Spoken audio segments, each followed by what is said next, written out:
have an amazing conversation that is about to happen. It's called From Africa to the World. Whether it is music or dance, fashion or food, the cultural influence of Africa is absolutely undeniable. We love our ancestry, do we not? We love our roots. We love that we are connected to Africa. We love the fact that when we come there, they love us. When they come here, we love us better. We are family, are we not, African? And Black people, we are family, right? In this segment, our expert panelists will break down the growing impact of African cuisine. Let's welcome 2024 James Beard Foundation winner, Chef Serene Mbe of Dakar, NOLA, Chef Prince Lobo, General Manager of Addis NOLA, founder of The Billionaire Chef, and Executive Chef of Ile, Chef Tulu Eros. I did it. And finally, joined by Chief of Diasporic Engagement of Essence Ventures, Baku Tubman Zalu. Did I do it? Close. Thank you, I tried. Y'all give it over me. I really did. I've been practicing. Y'all enjoy this conversation. Clap for yourself. Listen, we're all African up here, so our names are very special. When you can get through it, it's amazing, but she did it. She did it. Hello, everybody. Can y'all hear me? I'm not starting until y'all get into it, because these are some very special people up here. Hello, everybody. All right. Thank you guys for joining us. Super excited that you're here. And we will get into it because the only thing I'm upset about with this panel is there is not food for me to eat. Because these gentlemen up here are like blazing trails. And when we talk about Africa to the world, this is what we mean. But we also mean that it's a part of our bridging the gap and really sharing the real narrative of our continent that connects all of us globally. So congratulations to you for all of the things, Mr. You can't get reservations in my restaurant. So I'm gonna ask this to Chef Serene and Prince. What has been the journey to bring Senegalese food and Ethiopian food to a place known and beloved for distinct types of cuisine like New Orleans? Well, he first and foremost, Serene is one of the most humble gentlemen that I know. Whenever he came back to New Orleans after traveling the world, working for some of the best chefs in the world, he became the best chef in the world himself. Woo! You know what I mean? He really just won that award. It's not a joke. Best new restaurant in America. It means a lot. And if y'all heard his speech, it means so much. And I'm doing this because he just tried to pass it to me, so I'm gonna pass it back. He said in his speech, the South has something to say, Wolof has something to say, Africa has something to say, and I'll never forget that for the rest of my life. I think it'll inspire generations for the rest of their lives. And you can't talk about New Orleans cuisine without talking about Senegalese food. That's right. People have to understand that, right? We're talking about gumbo, we're talking about okra, we're talking about jambalaya, all these things, all these contexts. We see them through the lens of the South, but in fact, all of their backbones come from Africa. They come from the people who brought those foods here, right? And for him to be doing what he's doing, and he literally will come and tell you that story. He'll literally explain the dishes, the inspiration, and really just make you get immersed with the story of our ancestors. It's not just limited to African. It's limited to every single person, melanated person, every single person of African descent. All of our stories really intertwine with West Africa, Senegal, Nigeria, and Liberia. Liberia. Come on, get it right.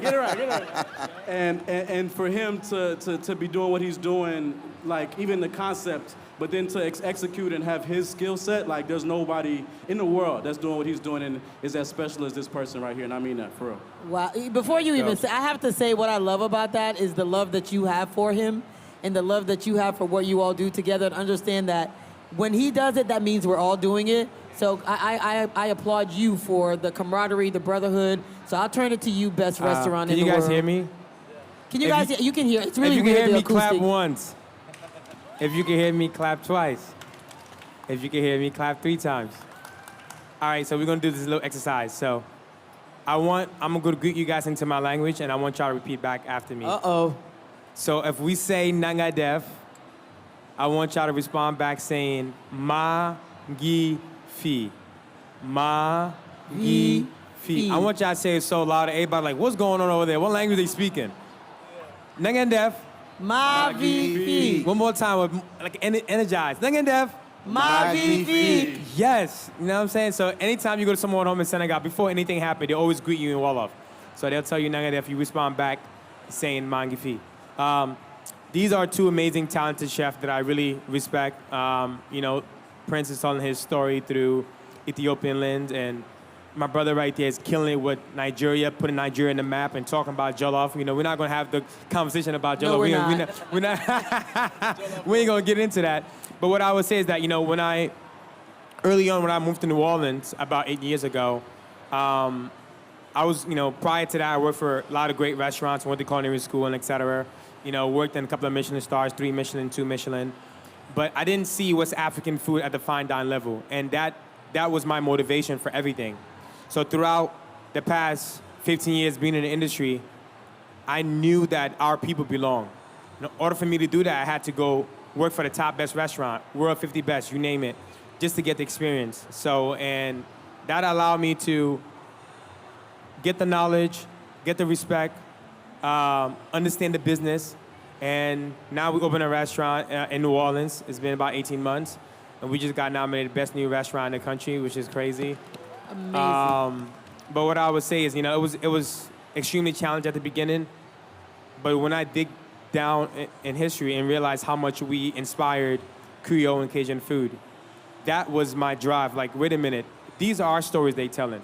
Now we have to claim it and be at the forefront of it, you know? And that's kind of some of the challenges that I have. But now, because of all the stories has been shared and all of the accolades we have been receiving, you know, everyone comes in our restaurant and they come into our restaurant with a lot of research already. So I don't have to tell them who we are, what we do, because now they coming in knowing who we are. And so that's the beauty of it.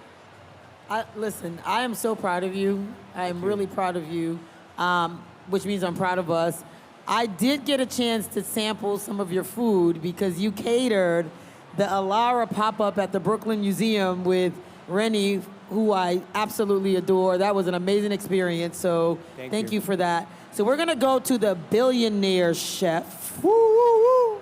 My guy, Chef Tolu. So Chef Eros, what about you? So what has your success, you had a successful restaurant in Nigeria. How has it been bringing Nigerian flair to the masses? And you took it to Los Angeles. You know, Hollywood is like, you know, you were like, we're gonna come and I'm gonna make you understand why you need me. What was that journey? What made you do Los Angeles, even out of New Orleans? Because we get New Orleans even a little bit more, but that was bold. I mean, you know Nigerians now. You know, we're bold. Like, go big or go home, right? And for me, my ethos has always been putting West African food on the global map, and more importantly, making it respectable. As a Nigerian, we've been misunderstood for the most part. And for me, as a very proud Nigerian, I wanted the pride of my culture to come through as well, especially in the cuisine. I wasn't one of those chefs that wanted to be a chef as a kid, right? I just found that I had a gift and a knack for cooking. And the one time that I was always celebrated and appreciated for my artistry was when I cooked. I sat with my family and my mentors and asked myself what my purpose in life is supposed to be. And after time and time again, we realized that I'm a culinary entertainer because I use food as a medium of communication to tell the stories of my people, of my culture, to make not just myself proud, but everyone that is around me proud, to connect the dots, right? And so coming to Los Angeles was me basically saying, I'm going to go to where is the capital of entertainment to reach a very wide audience, and you can see it working. I mean, just a couple months ago, myself, Michael B. Jordan, and a few memorable people were sitting around a dining table discussing jollof rice. Right, and we presented the Unity Jollof Rice that tells the story of the combination of all of us, right? Because together we are stronger. We're stronger together as one. And that's why we preach the story and the ethos of one people, one jollof. And that commercial has become a trend, right? And it's on a global stage, even so much so that even at Cannes, it was presented as well. And so being in Los Angeles, obviously at the beginning was a little daunting at first because having a successful restaurant in Nigeria, having a bakery, a catering business, and being able to step away from that to start afresh, sounding a little crazy, right? But as human beings, right, we kind of have to do it all over again. I feel like every decade, we're kind of born again. Right? And so as I moved to Los Angeles, I found myself almost being born again and given an opportunity to do it again, but do it bigger and better. And so what I did was start at home. My mother would always say, charity begins at home. That's right. And my grandmother started her restaurant from her backyard. And so even my bakery in Nigeria, Cookie Jar, started from my apartment in Victoria Island. So I thought, you know what, I'm going to start my restaurant from home. And we called it Ile. Ile means home, and my home is West Africa, and I'm proud of it. And so I designed the space to look like a well-traveled Nigerian West African home that's passionate about food, passionate about music, and passionate about art. And as you walk into the space, you're completely enveloped by the culture. You can smell the spice from down the road. That's the thing about African cooking. African cooking is not, it's serious business. You can smell the spice from down the hill. You know, and so for me, going to Los Angeles and being there and being able to put West African culture on the food map and sitting next to brothers like this who are doing the same thing makes me proud from my chest. You know, I can beat my chest and say, you know what, I am African, and I am African as fuck, and I am proud. Sorry that I swore. Yes, I love it. I love it. So, you know, I have this thing, whenever I have a conversation and my kids are in the room, I have to acknowledge them. So there's my baby girls right there. And then I have a bonus daughter, that one right there, she's Senegalese. Oh yeah, I could tell. I could tell. I could tell about a million of them. And so the thing that I love is, you know, we're Liberians, and the thing that I love about my children is they love Liberian food as much as they love pizza. In fact, I think they love it more. So I have the fufus and the stuff, which is great. So you all obviously grew up with your mamas and your grandmas and the aunties who's cooking. Where did you, like, what started you cooking? Because I know you didn't start out as a cook. When did preparing food become a part of what you wanted to do? For me, it's pretty simple. I come from a very humble beginning. So I was born in Harlem, and my parents came here when they were young. My mom came here early 20s, and it was a lot of West African in Harlem around that time. All they were doing was do cab driving, you know, for you name it. For but my mom, when she came to visit my dad, she was supposed to come here. She was supposed to be in the state for a few months, but she ended up started cooking. And next thing you know, all the cab drivers from Senegal, from Guinea-Bissau, Guinea-Conakry, you know, Ghana, all those people started coming to our house for dinner. And what my mom created was a sense of home, something that they could not get from West Africa, right? Unless they go to West Africa. So as a kid growing up in New York, in Harlem, I was born into the hospitality. So at the age of 3 or 4, my dad would say I was trying to go to the refrigerator, trying to grab a glass or water. And I kind of grew up in the industry. So when I went back to my parents took me to Senegal at the age of 5. I was there for nearly a decade. When I returned back, I feel an outsider, a country that I was born in. I didn't speak English. I didn't understand the culture. I missed kindergarten all the way to 8th grade, that whole, you know, and I was learning Quran, which we write from right to left, you know, not left to right.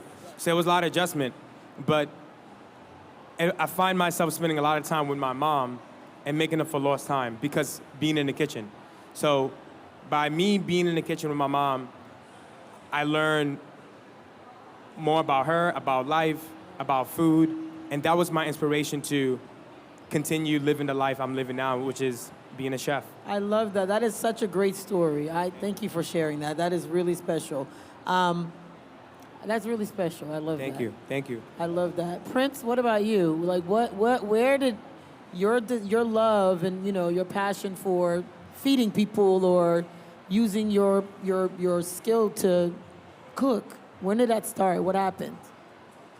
Well, Adis Nola, the restaurant itself, and I'll say it in my mother's accent. If she was here, she'd be pissed if she heard me. But one day, she literally came to me. She said, I have a dream. I want to present this Ethiopian food in New Orleans. I see African culture everywhere. I go, I see the clothes, I see the food, but it does not exist in the way that I envision it. I want it to exist. And I'm sorry, Mom. But that was that fire, That was that drive, that passion, that love that I was raised with. It was just me and her. I came to the States when I was 2 years old. I was sick when I was a baby. I was born in Angola. In Louisiana, we know Angola as a prison.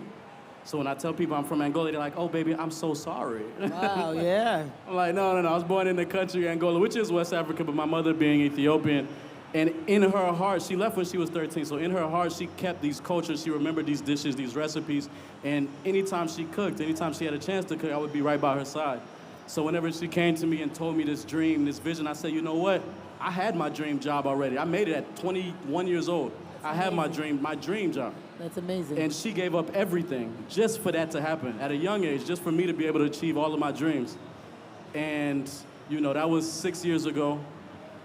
I'm 27 now, so still very young. And whenever she came to me and told me about that dream, I said, you know what? You sacrificed everything. You left home, you left where you was from just so I could have a chance to be able to do what I wanted. And I reached it, and it would be remiss, it would be a wasted opportunity if I didn't join in on that venture with her.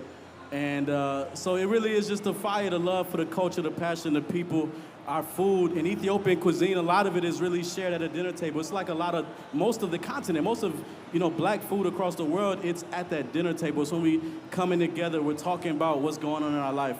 We're sharing food. Literally, Ethiopian food is eaten in other cultures with injera, where you eating with your hands. And so not only are you sharing food with one another, but you're sharing a culture that people have been eating for thousands of years. I love that. So that's really where a lot of our drive, our passion, me spending a lot of time with her, and just where Adis Nola, right? It's how we say it, is a physical embodiment, really, of my family's love. And if you go in the kitchen, I got two of my sisters in there, cooking. I got my pops, he's in there because he doesn't want to leave. Right now, my mother, she comes and checks on the restaurant. It's literally a family from top to bottom, all family business. And we still bringing people, from the continent to come and work with us, live with us, and just experience, have a chance to really make something out of our lives, That's as a beautiful. family. That's beautiful. Chef Eros, over to you. When did you start, when did cooking become a thing for you? For me, necessity was the mother of my invention. I grew up in a very Nigerian household. My mother is Edo and Calabar, and my father is Yoruba. But it was very cultural. We sat around the dining table to eat. My mother wouldn't serve you if you weren't at the dining table. And that was for us community and connection and sharing our experiences. And as everyone started to travel abroad to study, I was left alone at home at the dining table, and it was just me and my mother for a number of years. And then I eventually went abroad to study. I went to University of Wolverhampton. And as I was studying in my first year, I realized how much I missed Nigerian food. As a matter of fact, it was a couple weeks in, and I was looking for the pepper. I'm like, where is the spice in this food? I was excited initially, that I have unlimited access to junk food. But after a couple of weeks of junk food, I'm needing the spice in my stomach, right? And so I got on the phone with my mother and my grandmother, who taught me how to cook. Bear in mind, half the time they were arguing about the same thing. And that taught me something about food, though, that the recipe is not the Bible. It's only a guide, all right? It's really about the ingredients and the ratios, right? But different ways to communicate yourself through the food, right? And but there was one thing in those conversations with my grandmother, God rest her soul, is that if you do not cook with love, do not cook at all. Yes. That's really it. It boils down to love for the ingredients and the people that you are cooking it for. And so as I started to cook with love, I started to see people come alive. It was almost like they were coming alive again, right? And especially for people who had never really experienced this kind of love with this level of spice. And I'm not talking about fiery spice. I'm talking about flavors and herbs and vegetables and just the stewing. You know how Africans cook with a lot of stewing and brewing, right?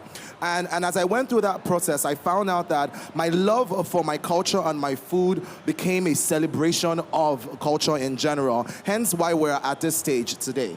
And so becoming a chef or getting into the kitchen started from me wanting to feed myself and then share that love with others and see the appreciation for that and get to a point where I said to myself, not enough people know anything about us. Not enough people know anything about our culture. Yeah. And so when I went back to Nigeria and moved back to Nigeria and I started my restaurant, we opened a second restaurant, Ile Eros, the House of Love, a Nigerian restaurant with a modern twist, because it was time for our culture to to evolve. Now, what has happened with French cuisine has happened with, not even French cuisine, I would say like the Japanese cuisine or the Chinese cuisine, Italian cuisine, has been an evolution. The more and more artists come into the space and take those ingredients and processes without losing the authenticity of it, paying respect and ethos to what they are, what the ingredients are, and gradually finding ways to make them more presentable, to make them more appreciated, to make them more palatable. It becomes now celebrated. And that's what's happening with more and more chefs coming in and cooking West African food with that flair, with that avant-garde approach. It becomes more celebrated. And to be honest, it is Africa to the world. Africa to the world. I love that, and I love that all of your stories start with your mother. Wow, I mean, It By really the way, does. all your honest. stories start with your mother. Growing up. Unfortunately, our time is up. But what I love about it, and by the way, I would find pepper just to put in any food so I can have the taste of home when I was in college as well. But I am excited that the world gets to experience what we've always been doing from Africa in fashion, music, and now food, thanks to you all. And so that's the narrative change. That's what we want people to experience. Ladies and gentlemen, please give it up for Chef Serene, Prince Lobo, and Chef Eros, the billionaire chef. Thank you all for joining us at the Essence Food Festival. Thank you. This was great. I could have gone on forever, by the way. All right. Thank you, guys. Woo.